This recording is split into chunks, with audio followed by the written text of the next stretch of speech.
So what is a stigma?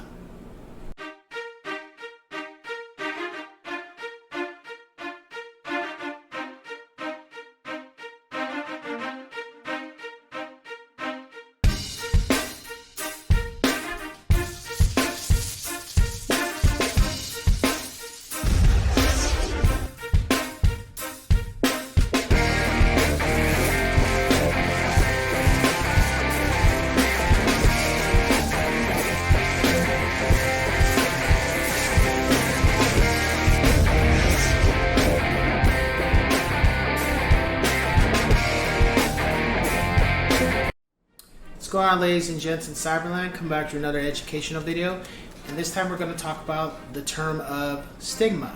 What exactly is it?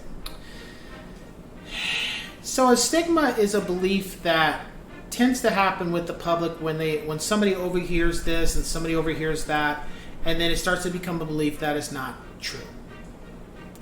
And that can be in anything. It doesn't have to be just in real estate. It can be in healthcare or health. It can be in food. Just anything you think of when it comes to your life, there could be a stigma behind it. Somebody can start believing this is true. So how do I say this? A stigma that I have been told is that you have to have 8 to 9 hours of sleep. Preferably, you should have 7 to 8 hours of sleep. However, not everybody needs 7 to 8 hours of sleep. Okay? Some people can function with only 5. I think I was told that somebody that I know from the military mentioned that I think at one point they had them only sleeping 4 hours a day for only a certain amount of time, but it was to condition them. It was for conditioning. But the stigma is that, oh, if you don't have 7 to 8 hours of sleep, you're not going to be able to function. Some people can get too much sleep to where they don't function. Some people are not meant to have 7 to 8 hours of sleep. They need only 4. But if they sleep longer than that, they are groggy. You know. Everybody's different. Another thing about stigmas is an example would be the whole way of how you diet, the whole way of how you work out. Oh, in order for you to lose weight, you need to be only eating these type of foods. You need to be only on this type of diet. You need to diet. No, you need to cut how much food you're eating today. Cut your calories. That's really how you lose weight. And across the board. But then, that's me. That's what I've worked with, and that's what I've been continuing to do. Other people might say, no, that's not it. You need to be lifting this much, and you need to be running this much, and, you know, it's a stigma. There's a, you know, and stigmas are like, it can be anything. This brand of guitar is better than this, because, and this is the consensus of why. And people, and the bad thing about stigmas is people will start to make it a reality instead of finding out for themselves. And it can be with anything. So, for example, with the housing industry, the stigma could be, right now, is currently, should you be buying, because with the economy and the inflation, and you're gonna, you know, your home is not gonna be worth what it was. Who told you that? Well, the numbers. What numbers? Who said that? Who told you that? Where did you get that information from? Is that somebody that works in the industry? Or is that somebody who just overhears Joe Schmo, or my friend's cousin, or my friend's cousin's brother, second person who lives in such and such? I overheard this. Okay, you overheard that, but did you talk to the professional? One of the things that I've had a lot of people come to me about is saying, why should I buy right now if I'm gonna pay this much for my house, it's not gonna be worth that much in the year? How do you know that? Who told you that? And let's just say, for example, if you spend $600,000 on your home and the market drops and your home is only worth $500,000, so are you gonna sell? Were you planning on selling your home after you bought it within a year? Were you planning on selling your home after you bought it in 3 years? And let's say your price point, your home was $600,000, now it's worth $500,000. It always goes back up. It always has. The market goes in waves. It always has. There has been exceptions, but that was based on bad lending.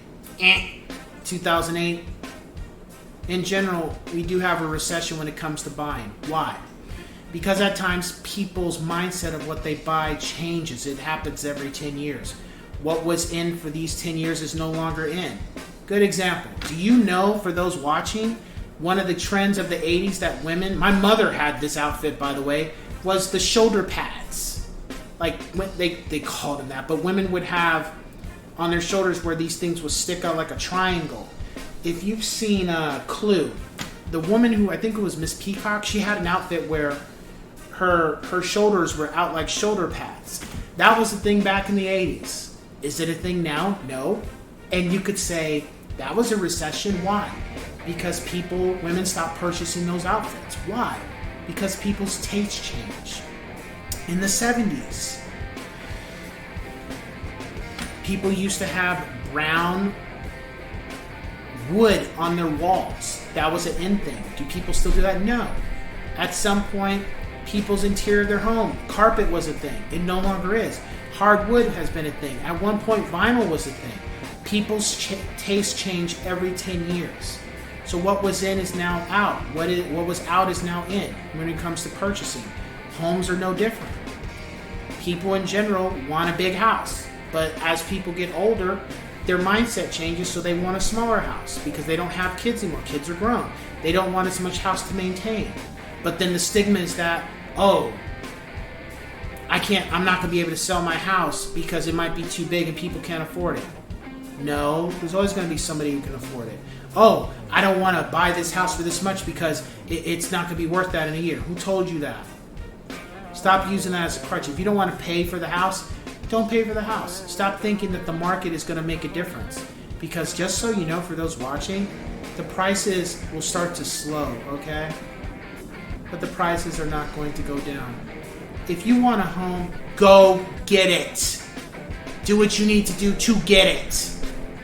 But stop sitting around twiddling your thumbs thinking that, oh, I'm just going to wait until the market crashes. Really? Did the market crash in the last 2 years? Did the market crash before that? You say, well, 2008. 2008 had a crash because people were being allowed to purchase homes that could not afford them. That has not been going on currently. There's more rules in place. Okay? Big difference. So when it comes to the stigma that the market is going to crash and, oh, my home is going to be worth nothing. No, it's not. And if you want the home, pay the money for it, because let's just say you paid $900 and now the home is only worth $850. Okay, it's only worth $850 right now. Give it 6 months, how much is it going to be worth?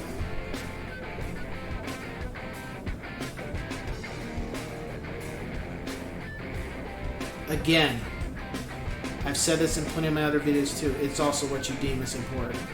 Stop using the mindset of a stigma to not pull the trigger because you really don't want to. Don't use it as a crutch. Okay? I don't do that. I've done it. Been guilty of it. But I don't do it in general. I don't go by what somebody else says, especially when it comes to my money. I don't go by what somebody else says, especially when it comes to how I should work out, how I should live my life. I take what people say, and if I can utilize it, I apply it to my life. But I don't just go by he said, she said, and such down around the corner, up in the Lake Minnetonka type of shit, okay? If it's the person I know, and they're telling me this is what's worked for them, I'll take it into consideration. But yeah, the he said, she said shit is just like, it's a waste of time. And at the end of the day, has it changed anything for you, or is it still making you stuck where you're at? Because this is the other thing. Sometimes people will just say stuff just to say stuff to get you to be complacent where you're at, or to not make the next step in your life. You ever consider that? So, stigmas, whatever. I don't entertain it. If you want to know the facts, go ask the professionals. If you have questions for me about the market, ask me. Or if you're not sure, if you have a question that I don't know, I'm not going to tell you what it is and I don't know. I'll direct you to the person who does know. That's how I work.